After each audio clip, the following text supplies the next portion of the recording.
पर्यावरण हमारा है जिसमें हम जीव रह सकते हैं और अपना सब जो है जीवन जी सकते हैं आराम से।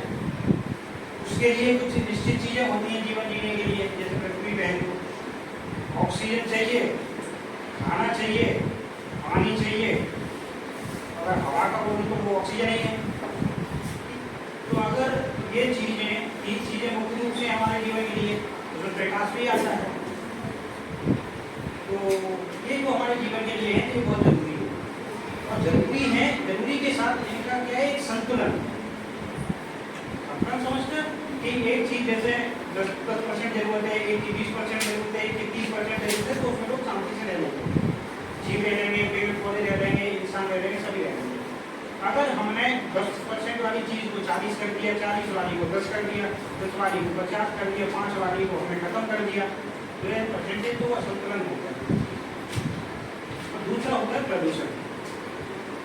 असंतुलन का मतलब भी एक तरह से प्रदूषण में चला जाता है, पूरी तरह से नहीं जाता है। एक प्रदूषण वो है कि मान लो कोई भी चीज शुद्ध है, हमने उसको खराब कर दिया, तो खराब कर दिया तो क्या प्रदूषण हो गया।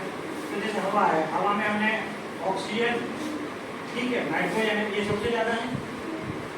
सबसे ज्यादा कौन सी? नाइट्रोजन, उसके बाद ऑक्सीजन। अगर हमने इनके बीच में कोई दूसरी गैस मिला दी ज्यादा, तो वो उसका खराब हो गया, प्रदूषण हो गया। ऐसे ही पानी का है, पानी में शुद्ध पानी होता है जिसकी पीएच भी होती है, अगर तुम्हारी क्लास में आई है तो, ठीक है, उसमें कुछ तत्व भी होते हैं, जिसमें कुछ ऐसी चीजें नहीं होती तो हमारे शरीर के हानिकारक है। शुद्ध पानी होता है, शरीर से आता है, ऊपर से आता है, तो वो है। लेकिन हमने क्या किया कि किसी कारण से उसमें गंदगी, केमिकल मिला दिए, फैक्ट्री के द्वारा मिला दिए, या हमने खुद ही फेंक रहे हैं अपने घरों से, तो वो कहता होगा प्रदूषण हो गया, तो हमारी पीने लायक नहीं। इसी तरह जमीन का है, जमीन एक संतुलन, जमीन का अपना एक माप रहता है, खर्चित तत्व रहता है, उसमें लोहा रहता है, ठीक है, कॉपर रहता है, और बोरॉन रहता है, कैल्शियम रहता है, फॉस्फोरस रहता है जमीन में, ये सब रहते हैं। लेकिन हमने जमीन में भी कोई चीज़ ऐसी डाल दी जो कि क्या होगा, प्रदूषण हो गया। जैसे पेस्टिसाइड डाल दिए देखो लोगों ने, तो वो जमीन में मिल गया, तो प्रदूषण हो गया।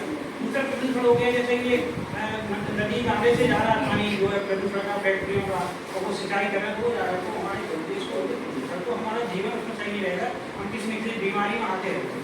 हवा का है तो फेफड़े के द्वारा सांस लेंगे तो बीमारी जाएगी, अगर पानी की है तो पानी पीने से जाएगी, खाना खा रहे हैं तो खाने के साथ जो चीज जाएगी उससे हम, तो हमें ये संतुलन में रहना पड़ेगा। तो उसके लिए क्या है, बार बार आके बताते हैं, फेस्टिवल में भी बताते हैं, अपना फेस्टिवल के टाइम में भी आते हैं कि हमें क्या करना चाहिए। तो अभी हम बताने आए हैं कि जो हम अभी उत्सव मनाते हैं, तो हर धर्म को लोग मनाते हैं, कोई तो हरेक को क्या कहकर ये रखना है कि हम प्रकृति के साथ उस तरह से काम करें कि मतलब प्रकृति का संतुलन खराब हो और हमारा भी हो जाए, जीवन हमारा भी संतुलन, तो हमें वो करना है। उसके लिए बताएंगे, तो हमें ये बहुत ध्यान देना है कि हम क्या बता रहे हैं। मैडम मैंने बता देंगे अभी क्या बताएं। अनुकूल का मतलब क्या होता है, पर्यावरण अनुकूल, मतलब पर्यावरण के साथ में मिलकर, इससे टकरा के नहीं काम करना, ठीक है, उसके अनुकूल हमें करना है, इससे हमारा संतुलन बना रहे और वातावरण खराब हो जाए। प्रदूषण के लिए अलग अलग होते हैं, तो इसमें ध्यान देना है कि अभी वॉलेंटियर भी आ रहे हैं, बहुत कम लोग हैं, तो पूरा एक साथ तो मैडम बताएंगे तो आप समझने की कोशिश करना। और दूसरा, लाइफ को चलाने के लिए आप अभी से सतर्क हो जाओ, अभी से सतर्क हो जाओ, ये आगे जीवन का प्रयास।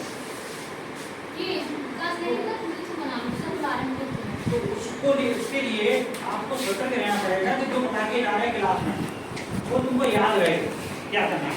जैसे पन्नियाँ यूज नहीं करनी, ऐसा लेके जाना, पन्नी आ गई है तो उसको दोबारा लेके आना है, उसको फेंकना नहीं नाली में, इस तरह से सब नहीं करना है। बहुत सारी चीज़ें, बिजली बर्बाद नहीं करनी है, खाना बर्बाद नहीं करना है, सतर्क से रहना, पानी बचाना है,